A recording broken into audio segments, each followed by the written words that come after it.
Hello, chào mừng các bạn đến với video tiếp theo trong series video học lập trên Swift iOS của mình. Và trong video này chúng ta sẽ tiếp tục cái nội dung hôm trước về cái State Management ở trong Swift UI. Thì trong bài trước chúng ta đã học về State rồi đúng không? State là một cái khái niệm rất là đơn giản, rất là cơ bản để mà chúng ta quản lý một cái trạng thái của một cái view nào đó. Nó mang tính chất local thôi. Hôm nay chúng ta sẽ học về binding.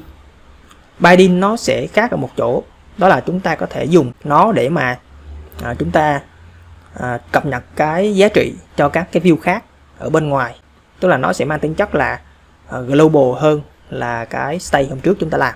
Rồi cụ thể trước tiên thì mình sẽ thử sử dụng state để mà mình làm một cái ví dụ để xem các bạn thấy được cái sự quan trọng khi chúng ta dùng binding như thế nào. Bây giờ ví dụ mình muốn tách hai cái view hôm trước ra thành hai cái view,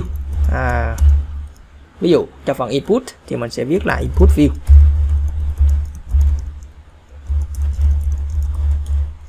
Và cái input view mình sẽ lấy nội dung từ cái test này đúng không? Cái phần test input này. Và body xong view. Và cái nội dung của nó sẽ gồm test view thế này. Và mình sẽ copy cái input này sang nha. Input.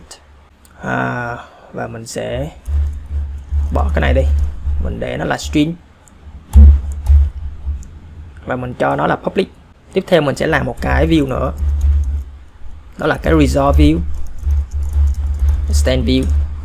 Và bên trong này mình cũng sẽ lưu trữ một cái giá trị, đó là cái trước tiên thì mình copy cái này sang đã, nó sẽ gồm một cái test đúng không, để mà hiển thị một cái giá trị nào đó.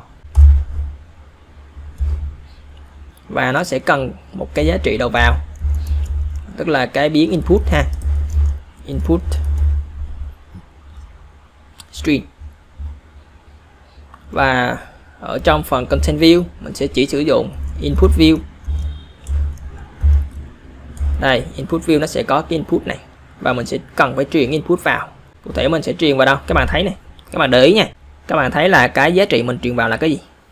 Đây, nó đang gửi cho mình là một cái string đúng không? Các bạn nên lưu ý chỗ này nha. Cái string, mặc dù ở cái structure input view của mình này là mình đang khai báo nó dưới dạng là một cái state, nhưng khi mà mình truyền nó vào dưới dạng một constructor thì nó chỉ báo cho mình rằng cái parameter này là kiểu string. Là kiểu string, tức là mình hoàn toàn có thể truyền vào một cái giá trị như thế này, một cái plain text đúng không? Hoặc là mình sẽ truyền thẳng cái input này vào. Rồi các bạn để ý nha. Rồi bây giờ chúng ta sẽ có một cái nội dung tiếp theo, đó là cái result view. Nó cũng sẽ có một cái input ha. Result view chúng ta không quan tâm đến cái binding hay là cái giá trị vào rồi, bởi vì khi mà render lại thì nó sẽ tự động nó hiển thị lại thôi. Ok, bây giờ cái view chúng ta nó cũng sẽ như thế này. Và các bạn thử ha, thử thay đổi xem. Mình thêm cái số 2 vào đây. Nó không có cái gì xảy ra cả. Cái phần result của mình nó hoàn toàn không được update. Lý do vì sao? Lý do vì các bạn để ý ở đây này, mình không có dùng cái dấu đô la để mà mình thể hiện cái việc là khi mà input đó, view á, nó có cái action ở bên trong, nó thay đổi cái giá trị thì nó sẽ không có đổi được cái giá trị input này cho cái view bên ngoài, không thể đổi được cái giá trị này. Bởi vì vậy ở chỗ state này chúng ta sẽ cần phải sử dụng một cái gọi là binding. Các bạn nhớ chỗ này nha, cái binding này rất là quan trọng luôn.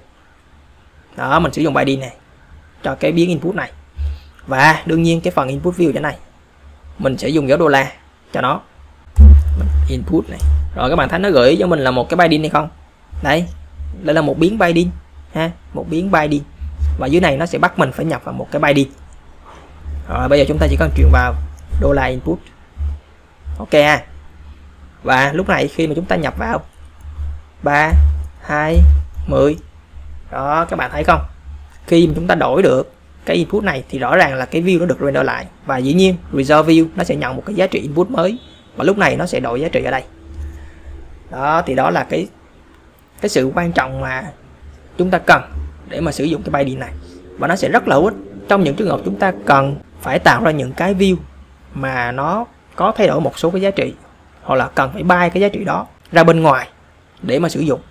Ok, thì mình hy vọng là các bạn có thể hiểu được cái tầm quan trọng của cái việc sử dụng cái binding này. Và thực ra thì binding này nếu mà sử dụng bên trong local thì nó cũng chả khác gì state cả. Nhưng cái khác ở chỗ là khi chúng ta dùng binding thì chúng ta hoàn toàn có thể bay nó ra bên ngoài ra bên ngoài thế này và sử dụng được cho những cái view khác. Và đây là cái giá trị cốt lõi của nó. Ok, thì bài hôm nay như vậy thôi.